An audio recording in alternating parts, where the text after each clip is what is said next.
Hello friends, welcome back to our channel Relishthecurry. இன்னைக்கு எபிசோட்ல நம்ம பார்க்க போற ரெசிபி ரொம்பவே சூப்பரான ஒரு ஹெல்தியான வெஜிடேரியன் ரெசிபி. இது பாத்தீங்கன்னா ரொம்ப குவிக்கா நம்ம செஞ்சிரலாம். 15 to 20 minutes இந்த டிஷ்ஷை நம்ம ரெடி பண்ணிடலாம். முதல்ல ஒரு கடாய் எடுத்துக்கோங்க. அதுல 1.5 டேபிள்ஸ்பூன் எண்ணெய் நம்ம ஊத்திக்கலாம். எண்ணெய் சூடாகட்டும். எண்ணெய் சூடானதும் 2 வெங்காயம் நான் இப்படி நறுக்கி வச்சிருக்கேன். அதை இதோட சேர்த்துக்கலாம். வெங்காயம் வதங்கிட்டு இருக்கட்டும். இது ஃப்ரெஷ்ஷான பெப்பர் மசாலாங்கிறதுனால நம்ம மிளகை இடிச்சு தான் சேர்க்க போறோம். 1.5 டேபிள்ஸ்பூன் பெப்பரை நான் இப்படி இடிக்கல்ல வச்சு இடிச்சுக்கிறேன். உங்ககிட்ட இடிக்கல் இல்லாட்டா மிக்சர் ஜார்ல வச்சு நீங்க பல்ஸ் பண்ணிட்டா கூட ஓகே தான்.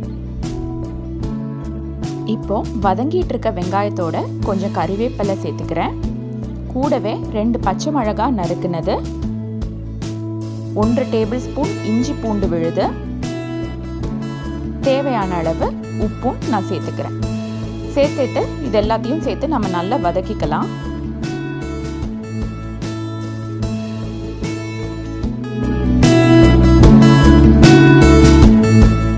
இஞ்சி பூண்டு விழுதோட பச்சை வாசனை போனதுக்கு அப்புறமா 1 டீஸ்பூன் கரம் மசாலா தூள், 1/4 டீஸ்பூன் சோம்பு தூள் நான் இதோட சேர்த்து அதையும் நம்ம நல்லா வதக்கிக்கலாம்.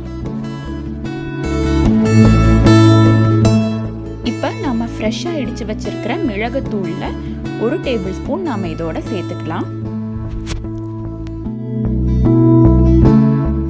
மசாலா பன்னீர்ல பிடிக்கிறதுக்காக 1/4 கப் தண்ணி இந்த மசாலாவோட நான் சேர்த்து ஒரு 2 நிமிஷம் கொதிக்க வச்சுக்கிறேன்.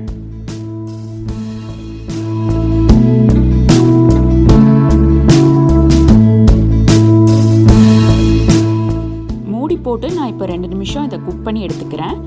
இப்போ இதோட நான் 1 டீஸ்பூன் சோயா சாஸ் ஆட் பண்ண போகிறேன். இது நம்ம பெப்பர் மசாலாவுக்கு ஒரு பஞ்ச் கொடுக்கும். இது உங்களுக்கு சேர்க்க வேண்டாம்னா நீங்கள் இதை ஸ்கிப் பண்ணிக்கலாம். இதையும் நல்லா மிக்ஸ் பண்ணி விட்டுக்கோங்க. இப்போ இந்த மசாலாவோட நம்ம கட் பண்ணி வச்சிருக்கிற 200 கிராம் பன்னீரை இதில் சேர்த்து அதை நல்லா கிளறி விட்டுக்கலாம். மசாலா எல்லாம் அந்த பன்னீரோட நல்லா ஒட்டி வரட்டும். இப்போ இந்த பன்னீரை மூடி போட்டு ஒரு 5லேருந்து 6 நிமிஷம் வரைக்கும் நம்ம குக் பண்ணிக்கலாம். ரொம்ப குக் பண்ணிங்கன்னா இது ரப்பர் மாதிரி ஆகிடும். ஸோ கரெக்டான டைம் அளவுக்கு நீங்கள் குக் பண்ணால் போதும். 5 நிமிஷத்துக்கு அப்புறமா இப்போ நம்ம ஓப்பன் பண்ணி பார்க்கலாம்.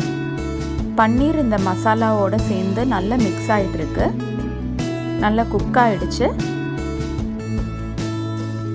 இப்போ நறுக்கி வச்சிருக்கிற கொத்தமல்லி தழை கொஞ்சம் சேர்த்து நாம் இந்த ஸ்டவ்வை ஆஃப் பண்ணிக்கலாம். பன்னீர் பெப்பர் மசாலா ரொம்ப சூப்பராக ரெடி ஆயிடுச்சு. ஹெல்தியான பெப்பர் பன்னீர் மசாலா நம்ம இப்போ ரெடி பண்ணிட்டோம். உங்களுக்கே தெரியும் பெப்பர்லேயும் பன்னீர்லேயும் எவ்வளோ ஹெல்த் பெனிஃபிட்ஸ் இருக்குது அப்படின்ட்டு. கண்டிப்பாக இந்த ரெசிபி நீங்கள் உங்கள் வீட்டில் செஞ்சு பாருங்கள். உங்கள் எல்லாத்துக்குமே ரொம்ப பிடிக்கும். உங்களுக்கு இந்த வீடியோ பிடிச்சிருந்துச்சுன்னா மறக்காமல் லைக் பண்ணுங்கள், கமெண்ட் பண்ணுங்கள், உங்கள் ஃப்ரெண்ட்ஸோட ஷேர் பண்ணுங்கள். நம்ம சேனலை சப்ஸ்கிரைப் பண்ண மறந்துடாதீங்க. தேங்க்ஸ் ஃபார் வாட்சிங் ரெலிஷ்தெக்கரி. தேங்க்யூ.